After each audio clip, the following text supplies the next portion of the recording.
And now, a Native Podcast with Matt and Zach. And welcome back to another episode of A Native Podcast. I am Zach, and with me, as always, is Matt. And I got to start it off that way, as always, and say, Matt, buddy, how are we doing today? Another day, another dollar. You Can't know, complain too much. It's the middle of summer, so good, good, hard not to be happy this time of year. good. Exactly. I know it's a lot of moving parts, a lot of pieces. Oh, yeah. I'm home right now. I'm working on getting some stuff figured out. Cleaning up some stuff, doing that summer cleaning. So Yeah, it's that's funny. That's funny because I'm cleaning my apartment next week. oh, got it ready to go. No, I have some things that I need to get done, and I am getting done, which is Well, you're not traveling for a little bit. You're home for a little bit now. So after all your the Grand Canyon thing, which I'm sure you guys will do something podcast wise on that, and no, you've been traveling, man. That's for sure. I know it's been a lot. It's totally been a lot, and I'm exhausted to say the least. So that's where right now I'm getting back into it. But today we got a big episode. It's gonna fill the full hour. Kind Yeah. of time we get into it. I can just tell by what I have, what you have. But that's good. That's fun. That's why we do this. Um, no surprise, we're talking Native American art. Native American art is a very vague subject. You talk about art with people, especially when it comes to native art, native artifacts, right? Like that was a bowl they just used because it was a bowl, but because some historian said, "Yep, that's an artifact," put that in a museum that needs to be sitting under lights. Uh, Right. and how that snowballs, right? How that snowballs into art, modern art, today art, art within, the world, the Well, influence within the world too. well, it's funny you mentioned bowls because it's like there was this obsession way back then with like, oh, native art, like weave a basket, like baskets and bowls, right? It's like, no, it's way more than that. I mean, don't you have plates and silverware? You know what I mean? It's Right. no different. It's like, no, and I'd make it the way I like it. I'd make it my colors. I'd make it my way because that's what we as people did. It was, oh, this is how you weave a bowl because you're going to eat buffalo later. You're going to have fish. You want a big one for the big fish. You want a little one for your plate or It was whatever. like practical in that way, like you're saying too, for whatever you're using it for, right? Exactly. Different ceremonies, like the pottery, the wedding pottery, stuff like that. Um, definitely had a thought too that came to mind when we're talking about this podcast and doing this podcast. Um, because we had Stampede this last weekend too. And I did Yeah, art that's right. art in the park. I had some of my paintings for sale, and I had a girl comment on one of the ones with the totem pole that I have. Mm. That with the modern abstract, it has like the Pueblo, the totem pole, the writing on it. Yeah. Yeah. Yeah, the smaller one of those two. And she commented about the totem pole saying, "Aren't you not supposed to make a totem pole because like that's supposed to be the family or whatever, right?" And Yeah. and I'm just like, "Oh, no, this is representing blah blah blah, like it represents more modern native work, right?" And Right. she's right to a point when you're practicing the traditional world, right? When I'm sitting there carving my family's totem pole, there's a traditional way to do it. Right. That would never be for sale. My family's No. totem pole would never be sitting on a table for sale, right? No. Like that's where No. you got to throw that out the fucking door. And That's like if you're carving a physical wooden totem pole, which I wouldn't see you doing, you're just doing a I'm painting not, of a no, representation, right? I So, might try and recreate a modern totem pole with metal or right, some sort of other modern element because as a modern contemporary artist, I'm inspired by other Native Americans, right? Just the right. same way, I mean, oh, like I did this painting right here. You can kind of see I'm pointing to it in my video, but that is a Kachina doll, right? And I painted Oh, an yes. acrylic painting of a Kachina doll. Well, that's not an exact Kachina doll of what, is a traditional, this is, the coyote fur, the corn stalk, whatever it may be, right? That they add to that kachina doll. This is my interpretation as a Plains Native American saying this is I was in the Southwest. I saw my Southwest Native cousins. Right. Want to paint that in honor of them from that time. Mhm. I'm trying to find the other one, but like that hot air balloon I did with the Northwest art on it, right? I'm Right. not doing the Northwest art in that style in the sense of like I'm doing it in the traditional style. I'm doing it in that modern inspirational that you see every day in native art. That's what eighth generation's about. That's what the Art Institute in Santa Fe is about. But it was interesting because I thought about that. And of course, she's like with her native grandpa, and she's the more like white looking, like very like I wouldn't know she was native looking at her. Yeah. She has her beaded earrings in, and then she's with her grandpa is native, and they have the same eyes, like straight up. You know what I mean? Like you're like, yeah, you're related. So it's like I find it funny and that I've noticed that with like the ones who like look more native or act more like who participate, they'll never make comments like that. It's the ones who are more disconnected or that don't look the part, like they feel like they have to prove something to people. You could argue it goes into the woke culture of words and, things that the younger generation tends to gravitate toward. Yeah. 100%, and she was younger, so no, Exactly. but nothing wrong with that. Like she's good. I mean, she's calling it out, but she's not like that's where it's like stay in your fucking lane because you don't know native art. Right? Right. You're Right. not like you understand something about totem poles. You heard Right. something somewhere along the line about totem poles. Yeah. Even then, we'll get into it a little bit, I believe, with the art where it's like you're capturing what you see as an artist too. You know what I mean? I'm capturing what I see. You're capturing what you see. You can go take a photograph of the Eiffel Tower. Don't have to be a Frenchman to go do Don't that. You don't know what have I to mean? be a Frenchman. No. So it's just it's interesting how you see that and whatnot. Uh, Yes. but I'm not profiting off any family's designs or whatnot. My own. I'm very abstract. You know what I'm talking about with my art. Yeah. Yeah. But we won't dwell on that. Let me hear your fun fact. Oh, yes. So today's fun fact, I'm gonna pull it up here, is a little different. We got some viewer feedback on our email, and this feedback we got was from a woman named Stacy. I'm not gonna mention her last name, just her name Stacy. First name. She sent this response in regard to our Eastern Band Cherokee episode. So I'm just going to go ahead and read it, if that works for you. Okay. So, Stacy, hi Matt and Zach. I've been enjoying your podcast as I've been raised white and knew nothing about my paternal family and culture 6 months ago. I recently have been found by my Cherokee father and half sister. I am 59 and since 1960 or 1976 have been waiting for my paternal family to reach out to me after my mother and adopted father divorced. It is great that technology and medical advancement has started to catch up to DNA. It's great that my sister decided to submit her DNA in hopes to find me, just as I did.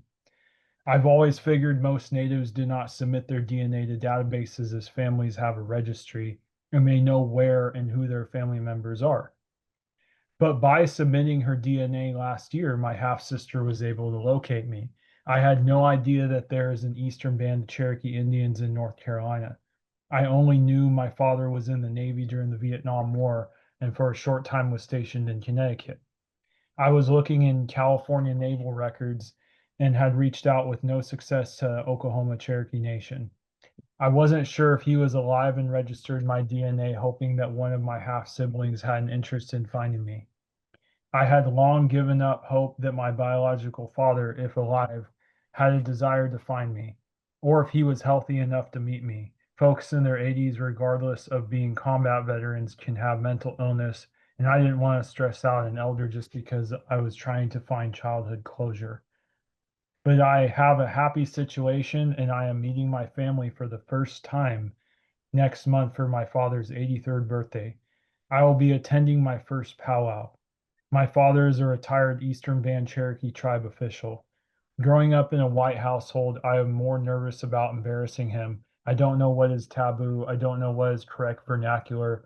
I am very wasichu. She used a Lakota word there. So your podcasts are very interesting and informative to folks like me who grew up off reservation land. Even this confusing to me because their community land is technically no longer a reservation, and I don't even know what to call it other than the koala boundary. Anyway, I grew up in Maine and live in New Hampshire. I thought you might be interested in the list of contacts for the state recognized tribes in my area. I hope you find it helpful. Look forward to your next recordings. Best wishes, Stacy. And she left us that link Ah, that we should look into for the Northeast for sure. no, definitely, definitely. A wonderful to hear from our viewers. So definitely, if you guys want to write in, definitely email us at gng@gng.net. Like I said, Matt will check it. We'll read them on the podcast like we just did. Um, yeah, it's exciting news. I hope it goes well with Stacy. I hope you enjoy your first powwow. Definitely a good fun time. Just a gathering, that's my biggest thing when it comes to powwows or those family gatherings. You're just everyone's getting together because they want to have a good time. Everyone, Yeah. why do you go to the Well, powwow to have a good time? like she's gonna attend her first one, and once she goes and kind of breaks the seal, she's not gonna be nervous anymore, I think.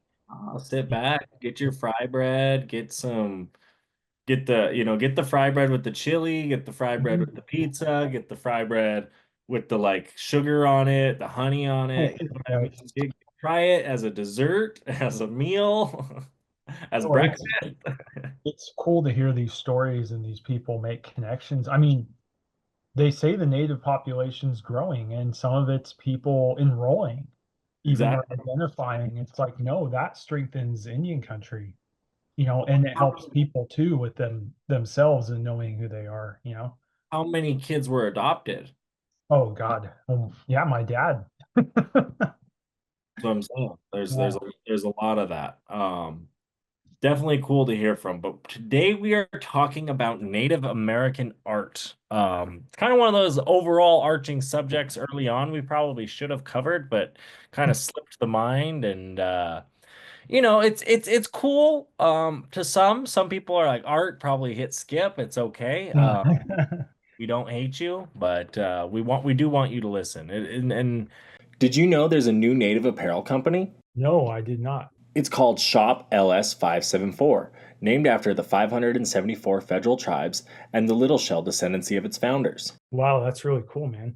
It is. It is becoming a spot to order native apparel by and for natives, working with native designers and teams to help best represent Indian country. That's awesome, dude. For sure. Now make sure to go pick up some native podcast swag as well as other native gear while shopping at shopls574.com. Oh, yeah. And do not forget to use code ANP10 to save on your next order. That's ANP10. Hey Matt, did you know there's a tribally owned net company? No, I did not. Not only are they tribally owned, but Blue Ribbon Nets also creates totally sustainable products. With Blue Ribbon Nets, not only are you getting quality nets, but even eco-friendly ones as well. That's awesome, dude. It sure is indeed. Make sure to use code RUGAROO10 on your next Blue Ribbon Net order to save. Again, the code is RUGAROO10, RUGARU10. I am definitely getting a blue ribbon net now. Tune in every Tuesday to hear your favorite native podcast. That's right. A Native Podcast has new episodes every week, ranging from boarding schools to Indian child welfare. Not only that, but we have Indian country covered from Maine to California and Florida to Alaska, Hopi to Blackfeet and Choctaw to Tlingit, and all those Crees in between. And all you other natives and non-natives out there, we want to remind you to tune in this Tuesday to A Native Podcast. I'll get it kicked off. You got to go all the way back, right? Start with the old stuff, the cave stuff, the cave drawings. What are those called? Those are called pictographs and petroglyphs, right? Um, as well as you sometimes hear pictoglyphs as well as petroforms. Oh. There are other words that are also used, and they're always located in these beautiful parts. I want to point that out, right? Like you go to our cave art, it's in like Arches National Park, it's in Yellowstone National Park, it's in Yosemite, it's in these beautiful places because we've always honored and loved these places and loved the land since the beginning of time. Um, the pictographs, petroglyphs, they extend and date from Ice Age to the 1900s. Um, and they are a part of our American Indian historical record. So when you look at, you know, some of the documentations, they document battles, they document peace agreements, trades, sicknesses. Um, they served as functions for calendars even, as well as markers for travelers, healing, housing, hunting, spiritual and historical documentations as well. Boundaries, even, hey, we won't cross this boundary for hunting. We'll let the bison, if they go that way, we'll give them to you, kind of thing. Very, very, common in that sense. Um, like I said, you'd see them on sacred sites. Sometimes they're biographic, people talking about themselves. Um, when it comes down to the difference between a pictograph,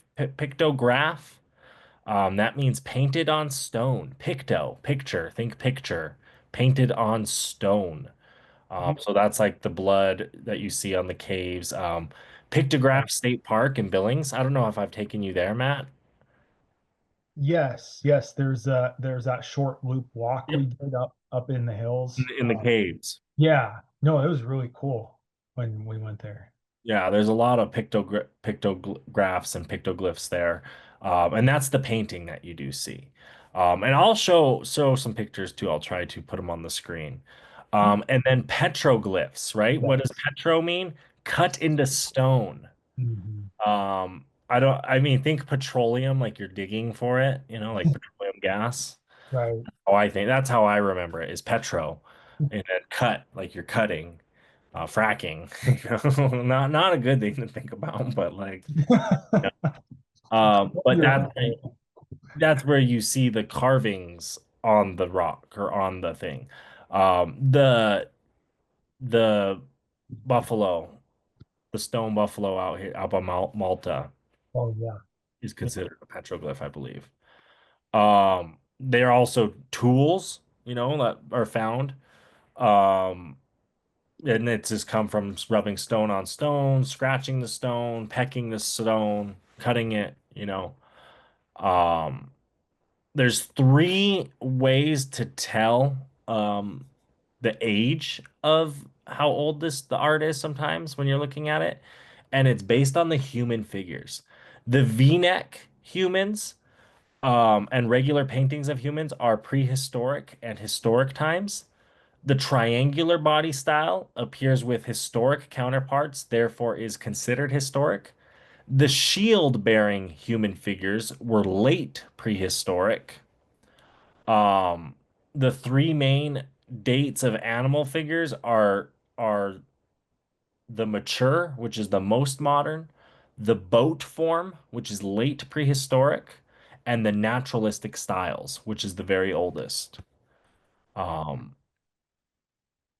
Tools that they use to make the pictoglyphs, brushes, crayon like the paint, the blood, different materials that they would use to do that. Um, there's one cave in Montana of a bunch of hands, 413 handprints, uh, Oh wow. and they're placed over a bear symbol. Um, so it's definitely a very historical thing here you can see. I'll show that picture as well. Um, Where is that one located in Montana? I don't know where that one actually is. I know you Right guys here. have. No, it is in, I don't know what county that is. It looks like kind of by Helena, Meager County. Okay. Montana counties with handprints are shaded first number with sites handprint. Yeah, Meager County. Meager County. Okay. Yeah. Um, You guys have a lot of that kind of stuff in Montana, I feel like. Well, exactly. And some of the traditional art that all stems from that, right, is the hoof print, the pecked abstract, the vertical series, the early hunting, ceremonial, biographic, and then you got into like the robe and ledger art as well, Right. painting on the bison hides, and then later painting on the ledger art. Petroforms are also arrangements of stones, and you see that throughout all cultures. Um, so the sleeping buffalo is actually technically a petroform. Mm. So are the medicine wheels and different effigy mounds. Some of the effigy mounds, Oh, which are like also considered different art, and that's the burial mounds, the Serpent Mound in Ohio. You saw that along the Mississippi River. Um, um, but I have some different things I'll show. And that's kind of what it rolls into. Art, you see the influences in the ledger art, and other things. From there, I also want to get into the historical, um, different types of artwork, that you have. You had quill work, you had totem poles in the Northwest, the wood carving, the cedar plank houses, mm, um, the beadwork on the plains, which is a stem from the quill work. They used to bead with the quills, for the breastplates and the shoes, the moccasins, all that. And then it stemmed to the beadwork. And then you had the sand painting and the Navajo, especially down in the Southwest, very spiritual in that way. The medicine man would use that. You had the pottery as well that we talked about, the basketry as well, in the Southwest, very big and still seen today. You had masks. Definitely the Pueblo, the Iroquois, and Cherokee all had masks. Even the Alaskan tribes had masks. Um, Very cultural stuff, there.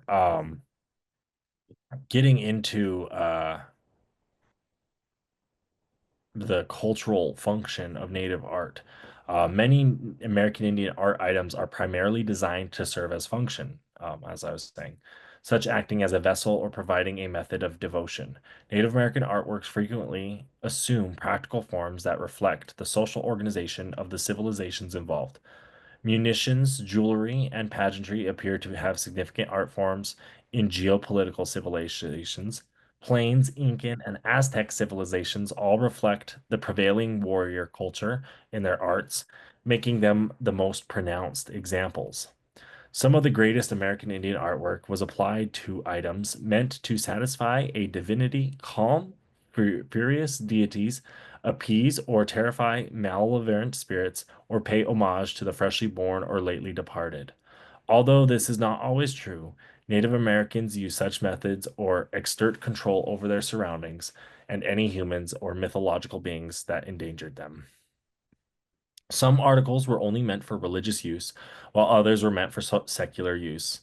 The way things are decorated doesn't necessarily give away to what they are used for. Some of the most revered religious artifacts are bare bones, even unattractive, while others are openly adorned. Some folks used plainware bowls for meal preparation, while others preferred polychrome bowls. Many objects had dual function, though they could be used for everyday domestic chores, but under specific circumstances, they might also have a religious purpose. The American Indian artist's objective was to create semi-magical designs, which are common to in non-Western cultures art rather than just accurate records. Um, some of the materials, that you see in Native American art, rare stones, shells, metal, fiber, from milkweed, birch bark, clay. And it definitely came from the homelands, right? What you have available to you, more clay in the Southwest. You had the birch bark up in like the Michigan, Minnesota area. You had hide from deer and buffalo out on the plains. They had, even sea lion whiskers up in, Alaska that they would use, the quills from the porcupine. Definitely what came from that. You have the basketry, um, which definitely varied depending on where you were at. You had the Pueblo clay basketry as well as the like weaving basketry. Um, Did you have anything around the basketry or pottery? Yeah, the pottery had a lot of various styles because the Pueblo and I think you had some pictures of Pueblo pottery, and I Hmm. have one of the Ute pottery, which has a bit of a different style to it, even in the same region. Um, and then the basketry, like the materials even are just so different. Like those big cattails and different things were used. Like the California baskets were those giant ones. Like I'm talking like they're like half the height of you or me. They'd store acorns, So various sizes even in these things. And when it comes to the Pueblo pottery specifically, there's five different periods Oh, that you have. So you have the Pueblo one period, which is like the grayware jar. It's a very just like simple, old, there's no really decor or design to it, right? Then you have the Pueblo two period, which is like the Choco straight rim jar. Just mm, kind of simple. You see that's like the corded clay pots. mm, Little more design, but not necessarily the artwork. Um, and then the Pueblo 3 period, that's where you start to see the black and the white uh, kind of designs on the pottery. That's what they call the mm. Chaco. Oh, That was 1200 to about 1300. Um, and then they had the Pueblo 4 period, which is the polychrome bowl. And it was the red. You saw more painting and artwork on it. And then you have the Pueblo V5 period, which is the more modern stuff. Even the stuff you see today is considered that. mm. Just a fun fact of the It Pueblo. is it is interesting. Pottery has been found in the regions occupied by the ancestral Puebloans. These artifacts have dated back as far as 8200. Much of the prehistoric pottery in that area that is now New Mexico was produced by the peoples that appear to be related to some degree to the modern Pueblo people. Fired pottery is thought to have come to the southwest by two main vectors: a route along the west coast to Mexico adjacent through the Gulf of California and entering an area that is now Arizona, the other being the inland route along the Sierra Madre Occidental Range, entering the new into the now New Mexico. Pottery techniques and technologies move northward roughly through the line of what is now the New Mexico-Arizona border, continuing northward into Colorado, Utah, and the Grand Canyon area. A third route may have come from Mexico, following the Rio Grande through El Paso and into New Mexico. Yeah, here I just realized there were a few Pueblo ones scattered in, and when you look at them, so I'll scroll down too, like the one with the antelope is the Ute style, which personally I'm a big fan of because and I know you kept that one that Uh, you have with the bear because it's unique in that sense. But if you look at the one below is an Acoma Pueblo, and yeah, Pueblos you see the Cocopelli figure often, but you don't see that on the Ute pottery. you see the curvature more of the points. Yeah. You see the points a lot on the Ute pottery, whereas like yeah, the Acoma or the Pueblo type pottery more, yeah, you get Mhm. Yeah, it. they call it the Ute Mesa Verde, this Robert Reed one with the antelope. It caught my attention because I'm like, you don't really see that much. You see a lot of Ute stuff with bears, and if you think about it, the Utes were more in the mountains, a little more, you No, know. you do see more animals on there, in my opinion, you do. Like you said, you see the desert scenes or the more traditional stuff on. I do have a Pueblo bowl. It's in my living room as well, a Ute one, modern one. Cool. That red, it's really cool. Yeah, yeah, Ute pottery, very, very unique. Um, Um, and then the members branch of the Mongolian culture of the Oasis America is in the region known now as the American Southwest, flourished the mastery of ceramics during the 80, 1000, 1130. Many of their designs motifs are still used in contemporary Pueblo pottery. Contemporary Pueblo people believe that these are the descendants of the Mongolian. Anthropologists believe that the Zuni and Hopi people are potentially related. The oral histories of Acoma, Hopi, and Zuni assert a lineage into to the Mimbres and Mogolon. Prehistoric Puebloan pottery can be grouped into two main categories or traditions: intentionally textured ware for functional utility purposes such as cooking and storing food, and more durable ware that is well finished, often painted for serving food and carrying water. Colonization of the Southwest by Spain had an impact on the lives of the indigenous Pueblo potters. In particular, those living in the Rio Grande Valley began producing ware for the Catholic Spaniards, such as candlesticks, incense censers, and chalices. During the Pueblo Revolt of 1680, the Spanish were driven off of Pueblo lands by the indigenous people. At this time, the two main styles of pottery were those made by the Quireles Pueblos and somewhat more isolated Zuni, both of whom used watery mineral glaze techniques with black or brown linear designs. The Tiwa potters at this time covered their vessels in cream-colored slip and painted designs in black glaze, producing pottery with finer, more precise line quality.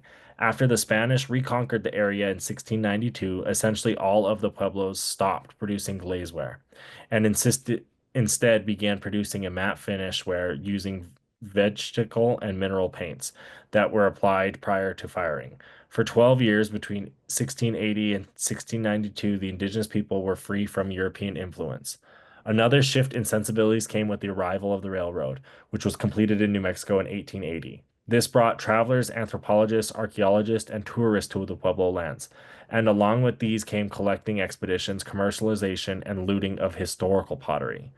Pueblo pottery has been classified into historical periods by the Pecos classification, non-nomenclature developed by the anthropologist Alfred V. Kidder in the 1920s. And that's the Pueblo periods we talked about before.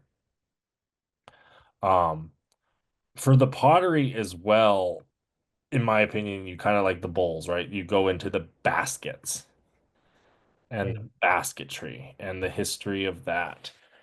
Um, and there's a really cool um thing on the baskets that Google Arts and Culture has it, and it's about the Seton Hall, the Walsh Gallery at Seton Hall University. And they have a good little thing here. For millennia, Native Americans have created baskets using techniques passed down from generation to generation. While we may think of baskets as decorative in today's concept, they were an item of necessity in a time before plastic storage containers, metal pots, and nylon backpacks. The variety of shapes and sizes address the need for storing, carrying, serving, drinking, and protecting food, items, liquids, and personal objects, and attested to the importance of the basket in traditional Native American cultures. Baskets were expertly crafted, and aside from their utilitarian functions, they demonstrate remarkable designs encompassing a variety of techniques, materials, colors, and patterns. This craft was passed down from mother to daughter, and it's not uncommon for a well-crafted basket to contain over 100,000 stitches. Um, Wow. yeah. That's So just and they did it with weaving. There's different stitch patterns, all that. There's even a really cool video that I'm gonna have to watch looking at that website.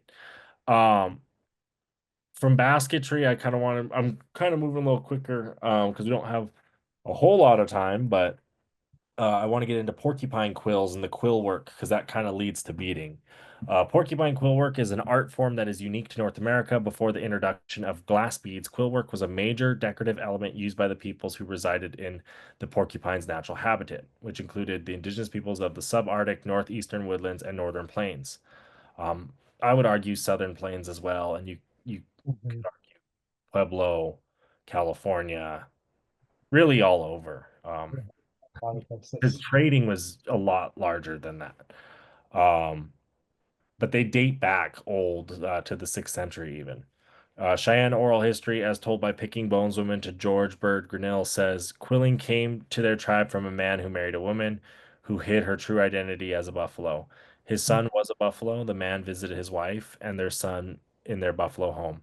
And while among the buffalo, they learned the art of quilling, which he shared with the women of his tribe. The crafting society of the highest esteem was the quilling society. The quillers were a select group of elite women. Joining the Cheyenne Quilling Society was a prestigious honor for Cheyenne women.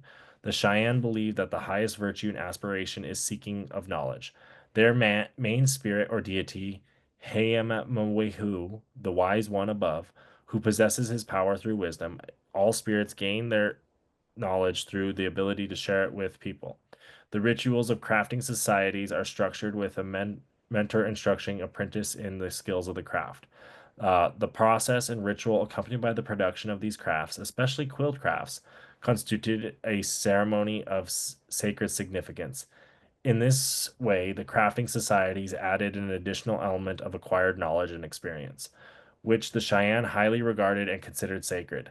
This would create a system where the people are seeking to possess a piece of the knowledge and skill of the crafter in tangible terms, and this creates a heightened value on the imagery itself. The craft and their act of knowledge seeking as such was a sacred act. In this way, the women with more expertise gained greater status in the crafting society. The master and the apprentice roles were always present in the crafting societies, as the older woman would always have more knowledge due to their lifetime and dedication to the craft. Upon entering the society, women would work first on quilling moccasins, then cradle boards, rosettes for the men's shirts and teepees, ultimately hide robes and backrests. Um, the Blackfoot Native Americans tribe in the northwest region of North America also put a significance on the women who did quill work. For Blackfoot, women doing quill work had a religious purpose, as it was such to wearing a special face paint that consisted of a yellow ochre and animal fat, in which would be mixed with the palm of one's hand, and then a V marking would be made across the forehead to the nose. This face paint was meant to protect the women who were participating in quill work and would always be done before doing so. Red paint would be used to draw a vertical line from the bridge of the nose to the forehead, and altogether this would resemble the foot of a crow. They would also wear sacred necklaces each time they did quill work as to adorn a form of protection. When a woman would become too old to continue her craft, she would have a younger woman become an innate, generally a relative, so that way the craft would be passed on. Being a woman who made quill work in the Blackfeet tribe held major importance for the few women who did quill work, who's who choose who would become the next to assume the craft of quill work. After being initiated, the young women would be expected to craft a moccasin and then take it apart and place it on top of a hill as an offering to the sun. The Arapaho and Odawa tribes also had a religious significance for women in quill work, as their works would represent sacred beings connected in nature. Colors and shapes had unique meanings, allowing for diverse and unique designs carrying many cultural or religious meanings. The Odawa tribe, in particular, used many of the same colors as the Blackfeet tribe, with the addition of white, yellow, purple, and gold.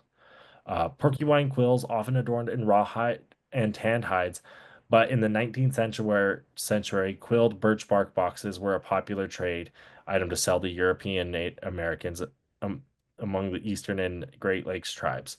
Quill work was used to create and decorate a variety of Native American items, including those of daily usage to Native American men and women. These include clothing such as coats, moccasins, accessories such as bags, belts, furniture, attachments, and cradle covers. Which that essentially led to beadwork. Um, you know, with Native American. Um, it was already established essentially with the bead, that artwork. Um, Right. but it was the glass beads that arrived um in the 17th century. Then the wampum shells, kind of like that's what was already here, and we have a video on wampum, which I think now is a really good time to play it. So I'll play Okay. that on the wampum that Matt shared. Cracking a quahog shell with a deer antler is the first step in creating wampum beads and jewelry. But today, Native American artist Alan Hazard uses a wet saw to more precisely transform shells into shiny wampum pieces like these. Despite finding more modern ways, Alan still practices and teaches the traditional way of making wampum, a 4,500-year-old practice whose significance is still distorted today. Because if this works, the whole monetary system's obsolete. We're back to wampum. Before a shell is broken for wampum, quahogs or hard-shell clams are acquired from ocean waters. The art of making wampum beads comes from Native Americans along the northeast coast.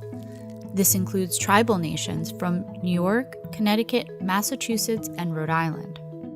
Alan is from the Narragansett Nation in Rhode Island. The word wampum is what the Europeans took out of our Algonquin pronunciation. The true Algonquin pronunciation is wampum peg.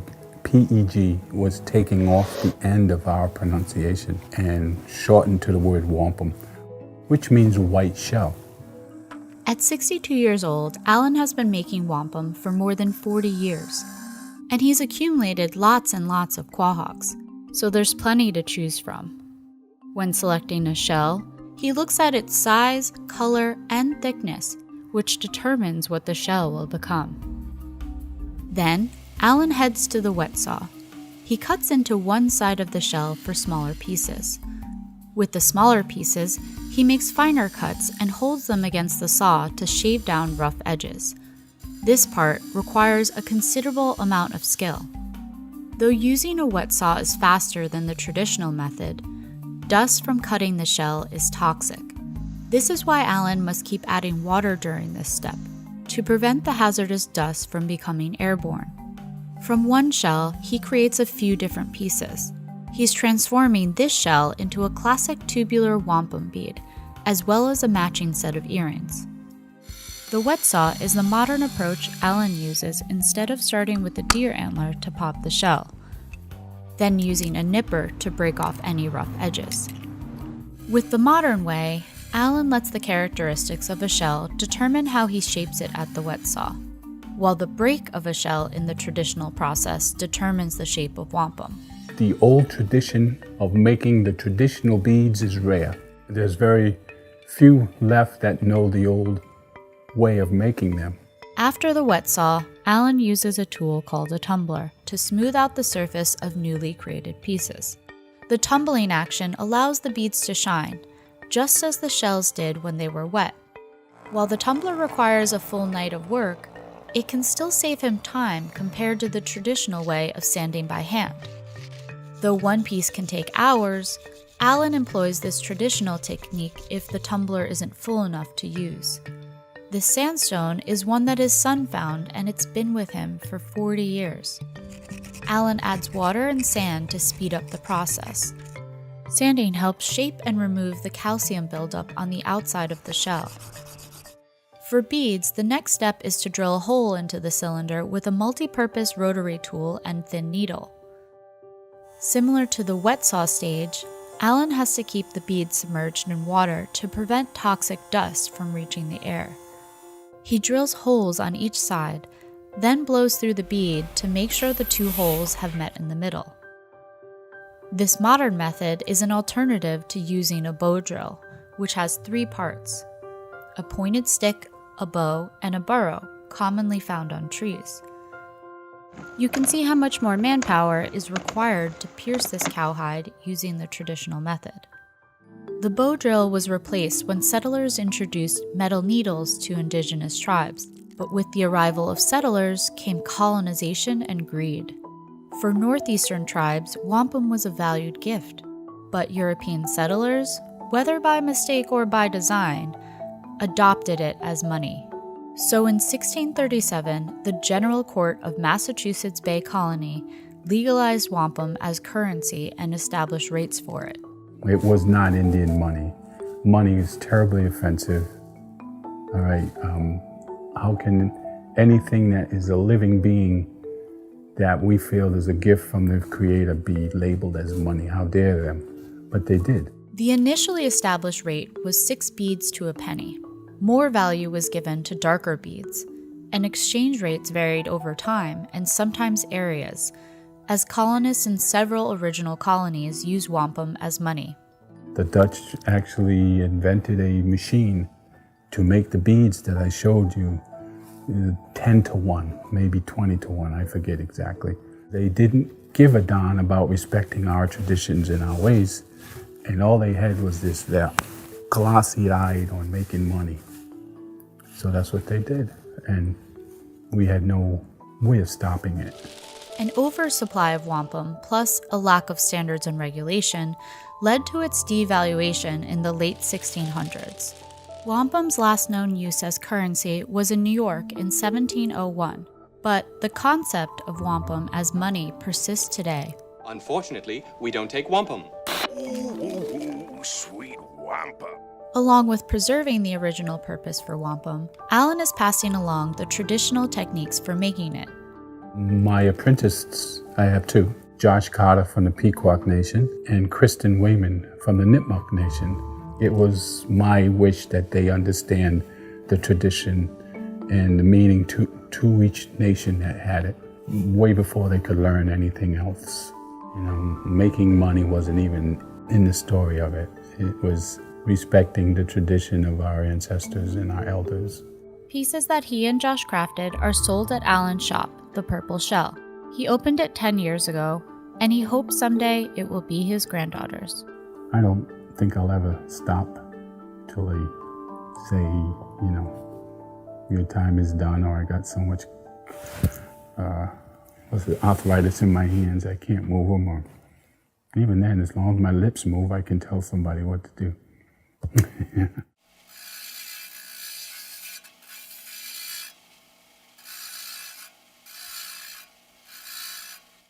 That was a really good video. Definitely recommend everybody check, looking further into obviously all these art things, but more into wampum, because they have that ceremonial importance to the Eastern Woodland tribes, and they're used to depict the important events. Well, and that guy, he's keeping the traditional practice alive today, which is like, very important. Like, there's probably very few people that know how to do that, in the world. Exactly. And he's keeping that tradition alive and sharing it, and that's exactly, and that's how it leads to, that's where, how do you keep it alive? Well, it's easier to get glass beads, so we're going to use glass beads for things. And then you see how it develops. And same thing with the quill work, the Great Lakes tribes, the Eastern tribes, the California tribes, the Southeastern tribes, even the Métis Nation up in Canada uses beadwork. I mean, you see beadwork throughout the world, Africa, Chinese, Asia, Ukraine, right? All over people are you doing it, but we were able to take that to the traditional method. You see it today, similar stuff. Getting up to the Northwest, one of the biggest things, like I said, was carving, totem poles. Totem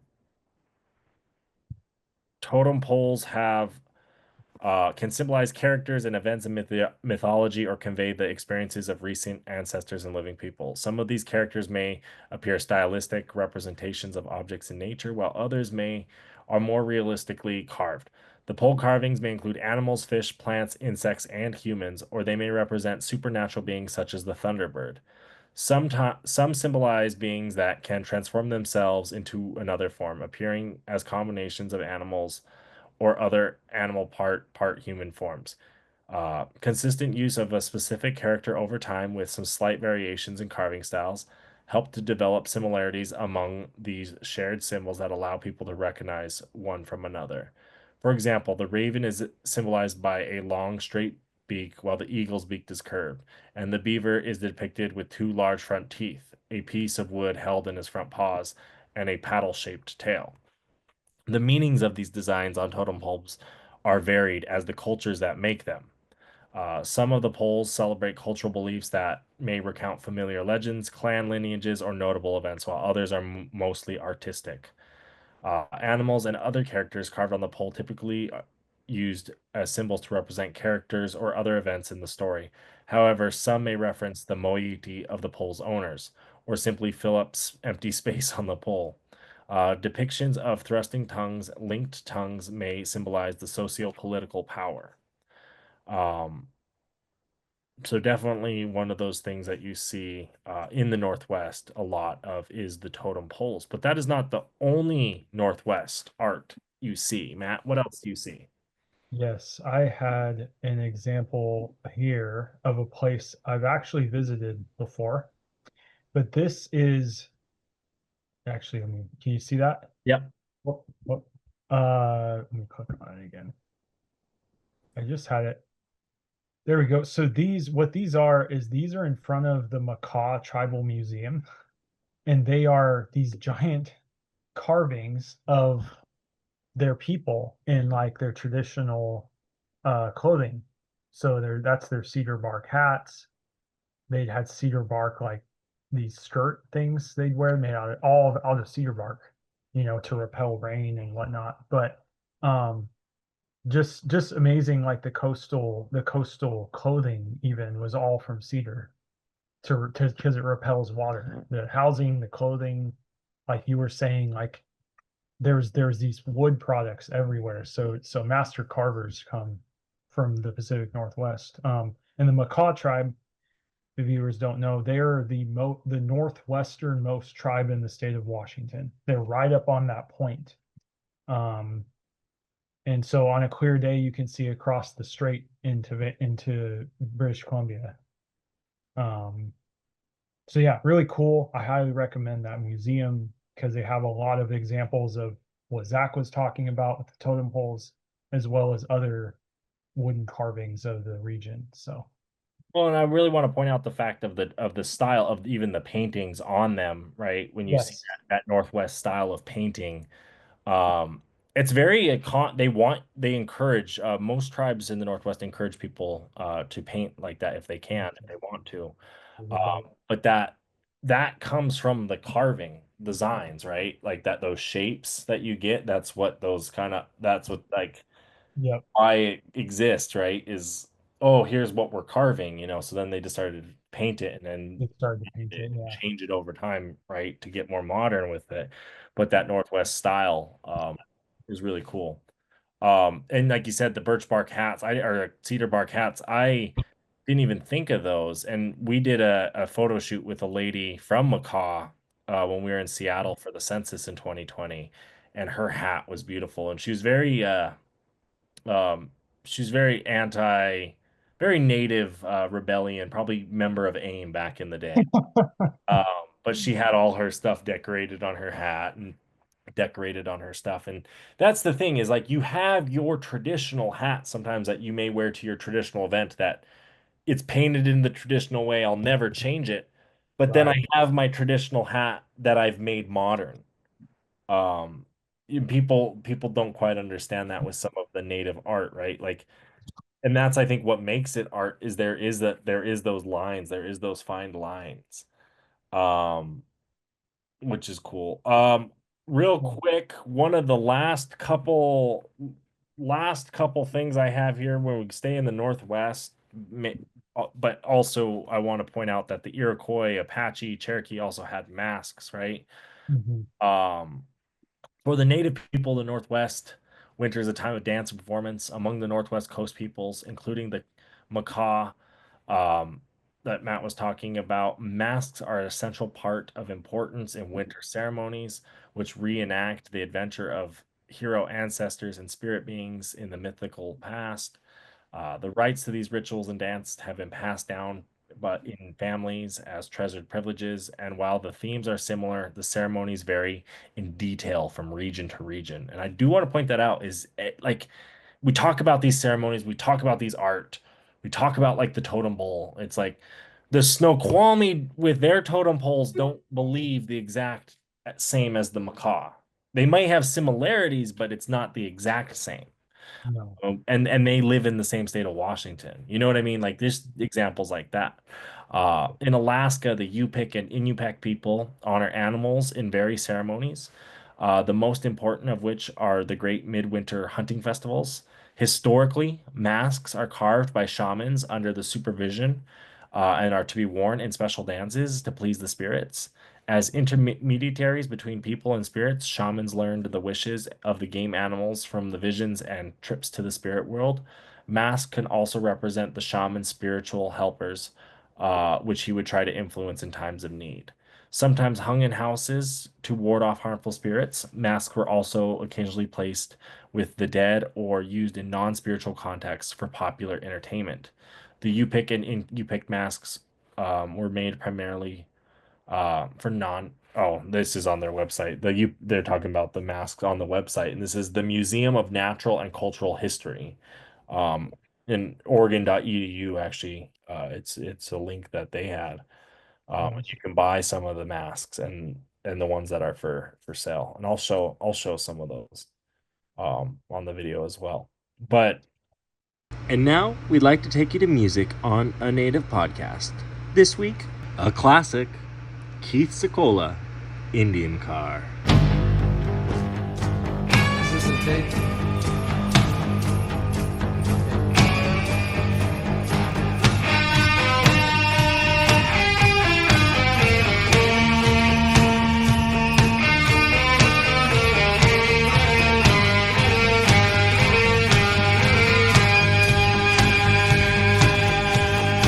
I've been driving in my Indian car to the pound of the wheels drumming in my brain.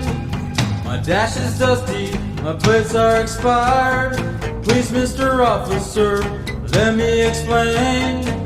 I got to make it to a powwow tonight. I'll be singing 49 down by the riverside, looking for sugar, riding in my Indian car.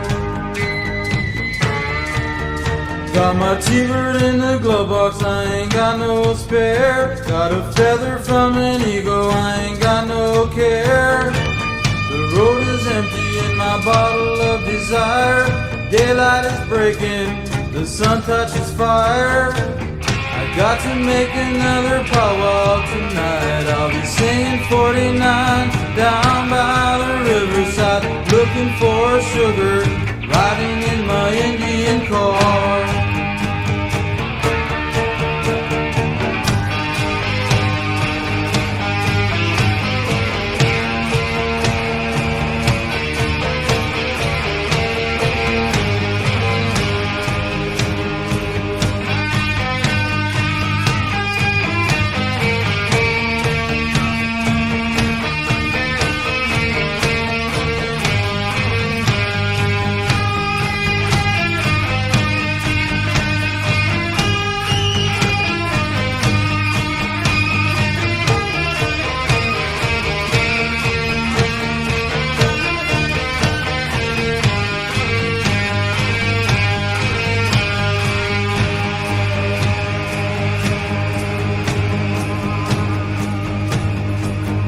Car is dented, the radiator steams.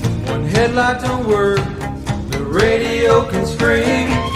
I got a sticker that says Indian Power. I stuck it on a bumper, that's what holds my car together. We're on the circuit of an Indian dream. We don't get old, we just get younger.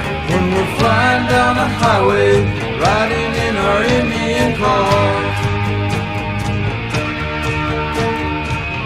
We're on the circuit of an Indian dream. We don't get old, we just get younger. When we're flying down the highway, riding in our Indian cars.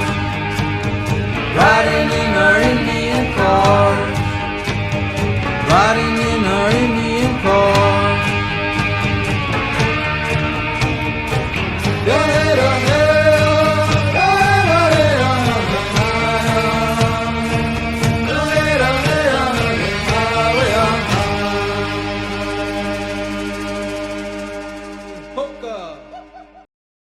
And that was Keith Secola, Indian Car. Now, back to the podcast.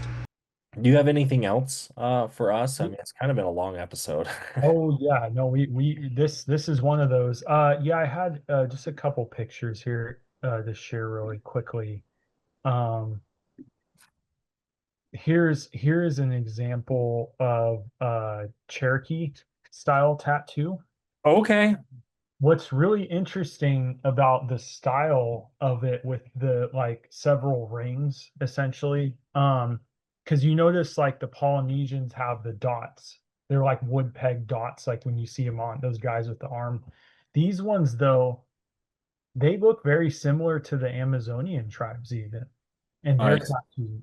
And that's interesting to me considering I'm going there in September, but I'll have to look at the people there and kind of see like it makes me curious like if they look similar to this because I've seen some photos and some of them kind of do.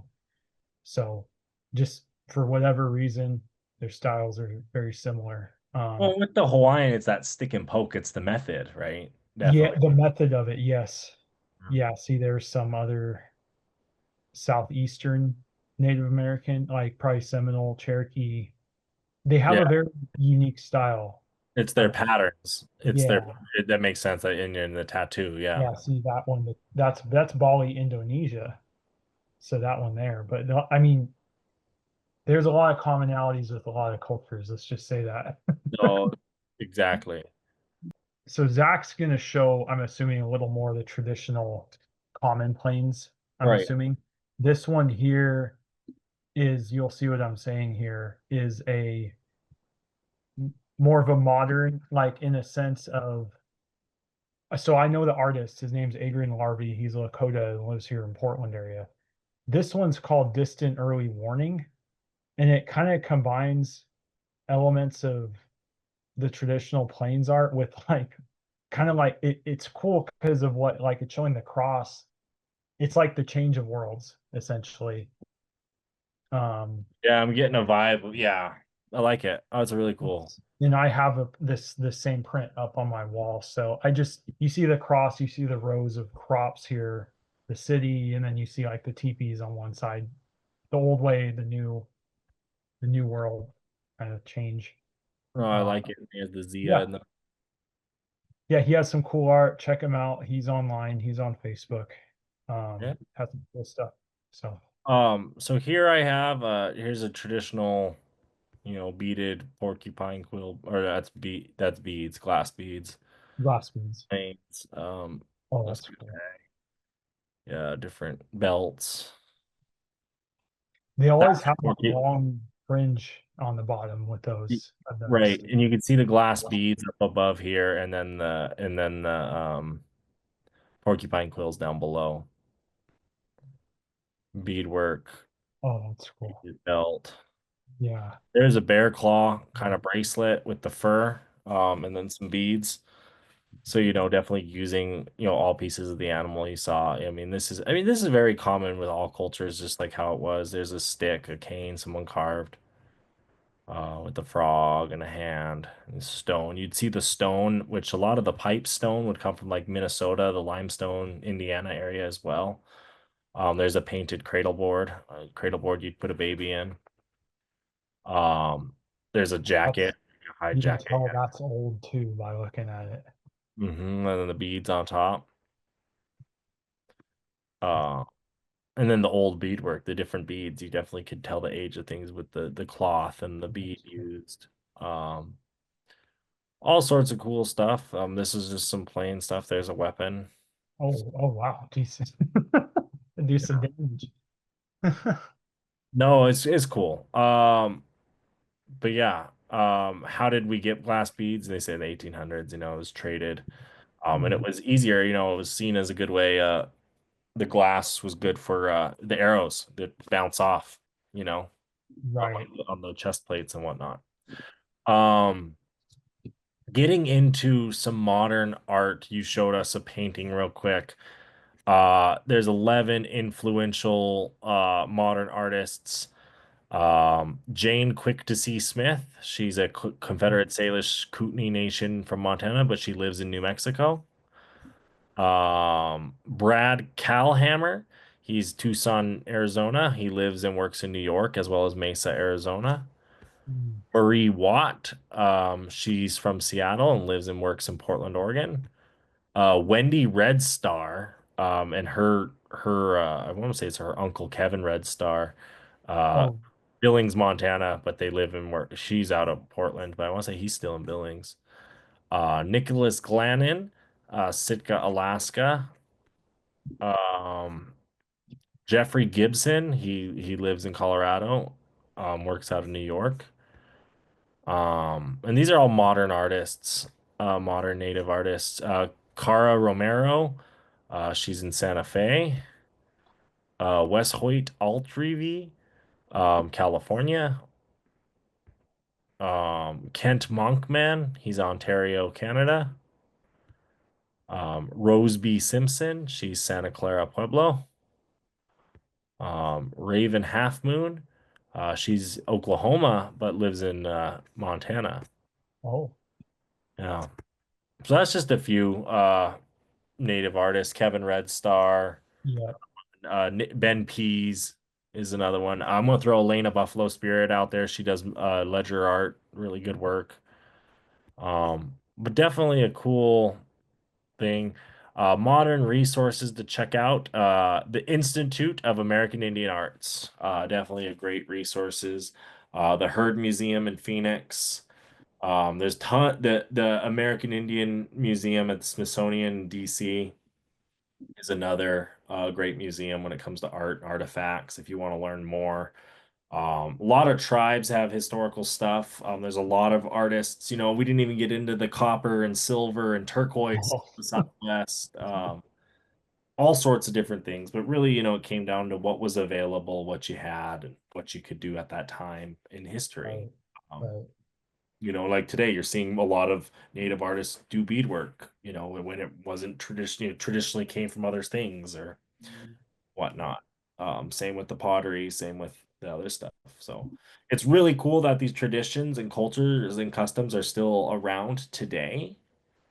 Um, they could go away. They really could have. That was part of Manifest Destiny, and they didn't. So we're still Right. practicing them, and it's good to see them.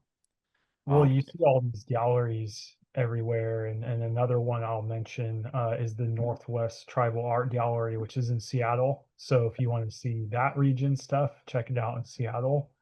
Um, there's so much. I'd argue native art is almost seen a boom along with the TV, like Reservation Dogs. Like, I mean, In a look way, yeah.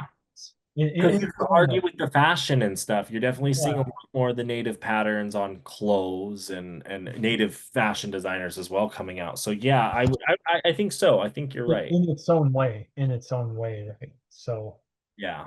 it, As it it's should, is it's good stuff. Support your native artists. We didn't even get it like that's what I mean. Like Southwest, you have the storytellers. There's different art within that clay. There's so much oh more, yeah, but you can't there's cover it all in one episode. there's so We much, just man. touched on it. We tried to give it the best overview we could. Regions, Exactly, exactly. But it's crazy. any final words? Yeah, actually kind of perfect you mentioned those artists. So to the viewers, you may have a chance to actually meet some of them at the world's largest Native American art market coming up in August in Santa Fe, New Mexico. August 16th and 17th is the Santa Fe Indian Art Market. So check it out if you want to see a bunch of native art in one place. I like that. And the galleries there in Santa Fe are just phenomenal. So definitely Amazing. go walk around, check it out, support a native artist. I love it. No, that's good stuff. On that, just go out and support a native artist. That's really all I have. But until next time. Bye-bye.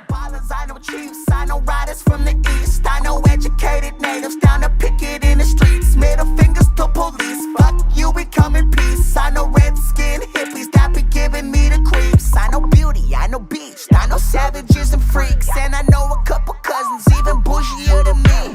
No, ain't elite, bougie native, yes indeed. Art exhibit to the club, and we roll it 20 deep. Copper on my neck, gold on my ring, feather on my hat, skin stitched chin, 100 warriors on my back, daily drumming when I sing, man there ain't no way around it.